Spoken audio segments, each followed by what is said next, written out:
एक विशाल हरा भरा मैदान दिखाई देता है। उसी मैदान के एक कोने में एक छोटी सी चींटी अपने बिल से बाहर निकलती है। वह जमीन पर गिरे अनाज के दानों को उठाकर आगे बढ़ती है और सामने एक पेड़ की डाल पर बैठे टिड्डे को देखती है।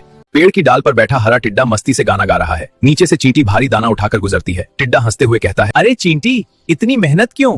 आओ गाना गाओ और जीवन का आनंद लो। मैं सर्दियों के लिए भोजन जमा कर रही हूँ, अभी मेहनत जरूरी है। टिड्डा हंसता है और फिर से गाने लगता है। ढलता सूरज बदलकर बरसाती बादलों में बदल जाता है। बारिश शुरू होती है।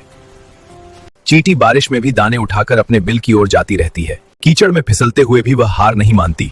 दूसरी ओर टिड्डा पत्तों के नीचे बैठकर बारिश का आनंद लेता है। बारिश की बूंदें धीरे धीरे बर्फ के कणों में बदलने लगती हैं। अब पूरा मैदान सफेद ठंड से ढका है। पेड़ सूखे हुए हैं, खेत खाली हैं। चींटी अपने बिल के अंदर सुरक्षित है, जहां अनाज के ढेर लगे हैं। उसी मैदान में टिड्डा कांपता हुआ इधर उधर घूम रहा है। भूखा टिड्डा दूर से चींटी के बिल की ओर देखता है। टिड्डा धीरे धीरे चींटी के बिल के पास पहुंचता है। चींटी बाहर आती है और टिड्डे को ध्यान से देखती है। उसे दया आ जाती है। चींटी बिल के अंदर मुड़कर अनाज की ओर बढ़ती है।